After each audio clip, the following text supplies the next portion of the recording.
Hello friends, welcome to this channel stock market info. तो चलिए friends, video को start करते हैं। वीडियो में फ्रेंड्स आज हम डिस्कस करेंगे कि गोल्ड और सिल्वर में जो हम देख रहे हैं कि काफ़ी दिनों से इतनी ज़्यादा डाउनवर्ड हम रिएक्शन देख रहे हैं कि गोल्ड और सिल्वर नीचे ही जाते जा रहे हैं मेटल के प्राइसेस। तो क्या क्या रीज़न्स बन सकते हैं फ्रेंड्स, क्या क्या रीज़न है कि ये दोनों मेटल्स जो हैं वो नीचे की तरफ एक रिएक्शन दिखा रहे हैं। तो सबसे पहले फ्रेंड्स थोड़ा सा पीछे जाकर जो हम इंसिडेंट्स को स्टडी करेंगे। सबसे पहले फ्रेंड्स गोल्ड के बारे में बात करेंगे कि गोल्ड में तेज़ी कब बनती है, जब अनसर्टेनिटी हो, जब हमें पता है कि मार्केट में, इक्विटी मार्केट में पैसा बनने के चांसेस नहीं हैं, मार्केट कोई भी डायरेक्शन नहीं पकड़ रहा, चाहे ऊपर की तरफ हो चाहे नीचे की तरफ हो। ठीक है, मार्केट में पैसा बनने के चांसेस ही नहीं है, या बहुत ज़्यादा नेगेटिविटी या पैनिक है, कोई भी इन्वेस्ट ही नहीं करना चाहता इक्विटी मार्केट में।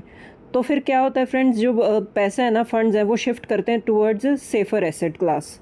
तो गोल्ड एक सेफ़र एसेट क्लास माना जाता है, इसीलिए हम बोल सकते हैं कि गोल्ड के प्राइसेस जो इंक्रीज़ कर रहे थे, इतनी तेज़ी से बढ़ रहे थे, वो यही रीज़न था कि अनसर्टन एनवायरनमेंट क्रिएट हुआ था।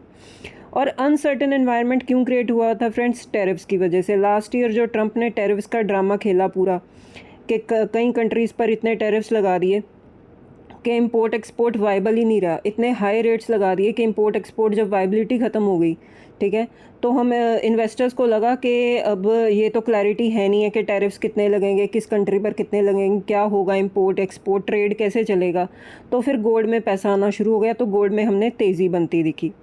और उसके बाद फ्रेंड्स डी डॉलराइजेशन का कंसेप्ट आया, क्योंकि अब जो इन्वेस्टर्स थे या ग्लोबल लेवल के बैंक्स थे, उनको ये पता था कि अब हम डॉलर में एज रिज़र्व इन्वेस्ट कर नहीं सकते, क्योंकि ट्रंप कैसे बिहेव कर रहा है या कैसे उसकी स्ट्रैटेजीज़ हैं, वो क्लैरिटी नहीं है।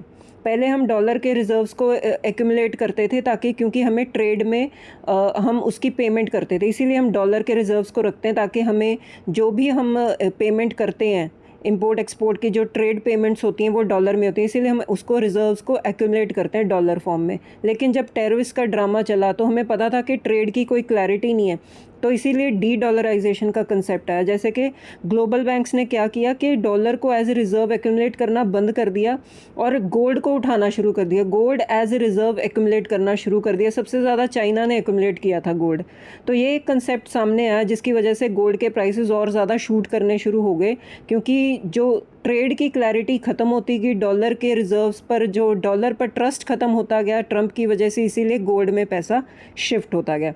तो ये एक रीज़न बना। उसके बाद फ्रेंड्स इमीडिएटली फिर वॉर शुरू होगी, फिर एक अनसर्टन एनवायरनमेंट क्रिएट हो गया। सब कुछ, जैसे आप बोल सकते हो, क्रूड ऑयल तेज़ होना शुरू हो गया, उसकी वजह से इंपोर्ट एक्सपोर्ट काफ़ी सप्लाई चेन अफेक्ट हो गई।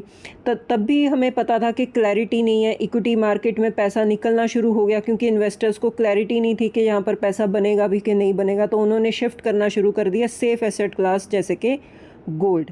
उसी के वक्त हमने देखा था कि मेटल्स की भी डिमांड बहुत ज़्यादा हाई हो गई थी, क्योंकि मेटल्स का जो डिमांड इतनी हाई हुई क्योंकि सप्लाई क्रंच आ गया, बहुत ज़्यादा इंपोर्ट्स या एक्सपोर्ट्स पर इफ़ेक्ट पड़ा।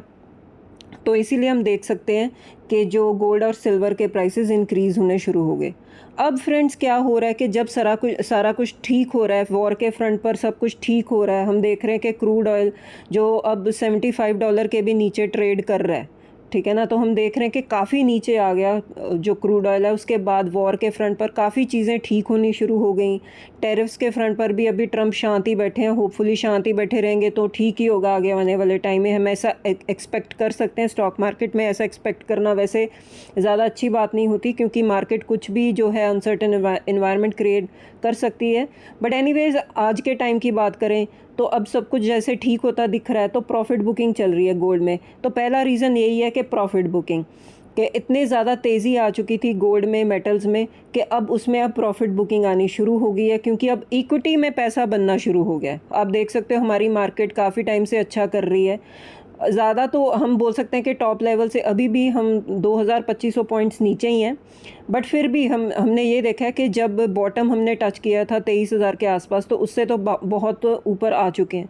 तो इक्विटी मार्केट में पैसा जब बनना शुरू हुआ तो गोल्ड में प्रॉफिट बुकिंग शुरू हो गई, वहाँ से पैसा इक्विटी में आना शिफ्ट हो गया। तो हम ये बोल सकते हैं कि जो मेटल्स हैं और इक्विटी मार्केट का इन्वर्स रिलेशन होता है, ठीक है। अगर एक जगह पैसा बनता है तो दूसरी जगह पैसा नहीं बनेगा, तो ये भी एक रीज़न बन गया।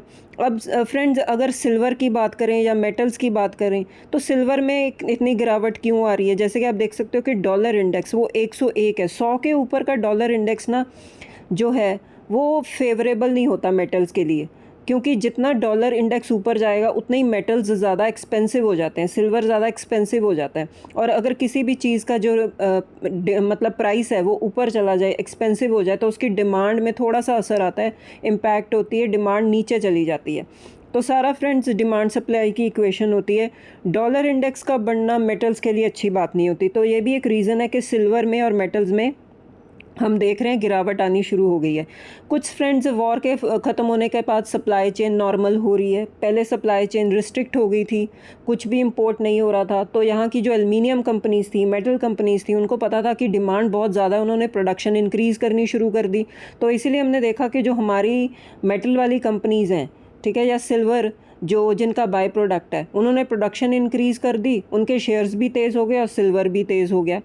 तो इसलिए हम बोल सकते हैं फ्रेंड्स इस पूरे वीडियो का ये मतलब फर्स्ट कंक्लूजन यही है कि मार्केट्स और मेटल्स का ना इन्वर्स रिलेशन होता है। अगर इक्विटी मार्केट तेज़ हो रही है तो मेटल्स में कहीं ना कहीं हम प्रॉफिट बुकिंग देखते हैं, जो हम देख भी रहे हैं। अभी गोल्ड सिल्वर नीचे जा रहा है, मेटल्स की कंपनीज जो है नीचे जा रही हैं, लेकिन अगर इक्विटी मार्केट्स के बाकी सेगमेंट्स की बात करें वो अभी ऊपर जा रही हैं। तो फ्रेंड्स अगर शेयर्स की बात करें कि इन सारे जो चीज़ों में कौन कौन से शेयर्स हैं जो हम पढ़ सकते हैं या जो नेगेटिवली इम्पैक्ट हुए आगे आने वाले टाइम के लिए हम इन्वेस्ट कर सकते हैं। जैसे कि फर्स्ट है फ्रेंड्स मुथूट फाइनेंस। अब ये कंपनी किस में डील करती है? गोल्ड लोन में। तो गोल्ड लोन में फ्रेंड्स अगर गोल्ड नीचे आ रहा है तो ये कंपनी भी नीचे आ रही है। पहले जब गोल्ड ऊपर भाग रहा था तो ये कंपनी ज़्यादा से ज़्यादा गोल्ड दे सकती थी, ज़्यादा से ज़्यादा कस्टमर्स आते हैं इनके पास और गोल्ड लेते, क्योंकि गोल्ड के प्राइसेस इंक्रीज़ कर रहे थे, तो ये कंपनी बहुत तेज़ भागी।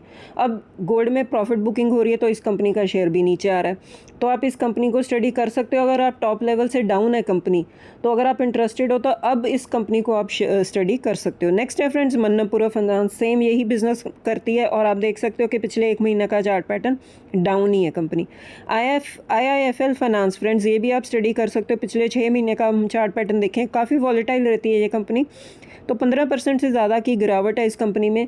और गोल्ड लोन वाली कंपनीज़ यही कंपनीज़ हैं, तो आप अगर आप चाहो तो अब इनको स्टडी कर सकते हो। अगर आप चाहो तो लॉन्ग टर्म के लिए इन्वेस्टमेंट के बारे में सोच सकते हो। नेक्स्ट है फ्रेंड्स सिल्वर की बात करें तो हिंदुस्तान जिंक, ये माइनिंग और प्रोसेसिंग में कंपनी काम करती है। जो भी माइनिंग करती है उसका जो बाय प्रोडक्ट होता है वो सिल्वर होता है। तो जब सिल्वर तेज़ हो रहा था ये कंपनी बहुत तेज़ भागी फ्रेंड्स, लेकिन अब जब ऊपर से टॉप से प्रॉफिट बुकिंग हो रही है, मेटल्स की जो है डिमांड थोड़ी सी रिस्ट्रिक्ट हो रही है, थोड़ी सी कमी हो रही है, प्राइसेस इंक्रीज़ हो रहे हैं, तो आप देख सकते हो कि इस कंपनी में भी हम देख सकते हैं पिछले 1 महीने में 18% से ज़्यादा की गिरावट है। वेदांता आप देखिए 17% से ज़्यादा की गिरावट है। सेम वही बिज़नेस में ये काम करती है।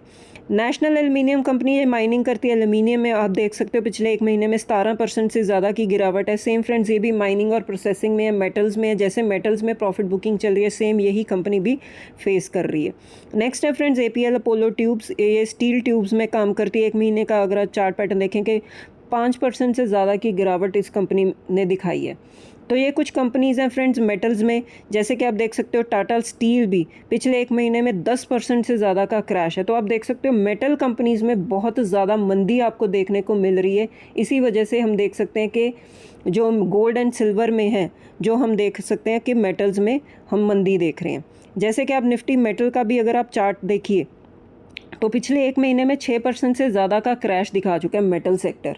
तो ऑल इन ऑल हम देख सकते हैं सेक्टर्स पे, शेयर्स पर भी सेम इम्पैक्ट आ रहा है।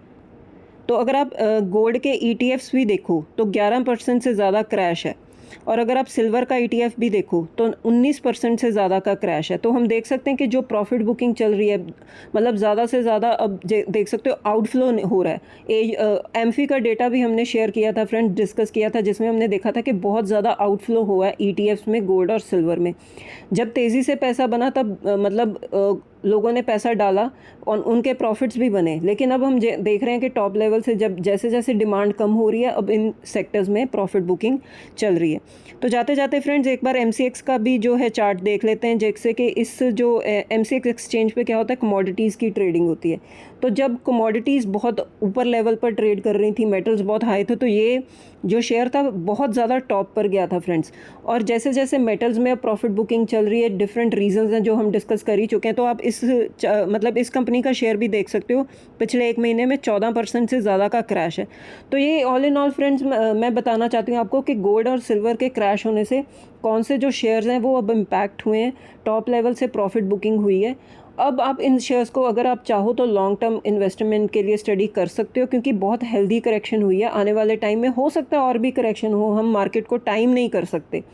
तो अगर आप चाहो तो इन शेयर्स को स्टडी कर सकते हो आने वाले टाइम के लिए। आप ETFs को भी स्टडी कर सकते हो अगर आप इन्वेस्ट करना चाहते हो तो, क्योंकि जब ये सारे शेयर्स तेज़ भाग रहे थे तब शायद से हम बोल सकते हैं कि हमारी ट्रेन छूट गई, हमने पैसा इन्वेस्ट नहीं कर पाए। लेकिन अगर आप चाहते हो, आप इंटरेस्टेड हो तो मेटल सेक्टर में, तो अब आप चाहो तो इन सेक्टर्स को स्टडी कर सकते हो। तो ठीक है फ्रेंड्स, इस वीडियो में इतना ही। अगर आपको वीडियो अच्छा लगा हो तो वीडियो को लाइक कीजिए, शेयर कीजिए, चैनल को भी सब्सक्राइब कीजिए। मिलते हैं नेक्स्ट वीडियो में। Till then bye bye.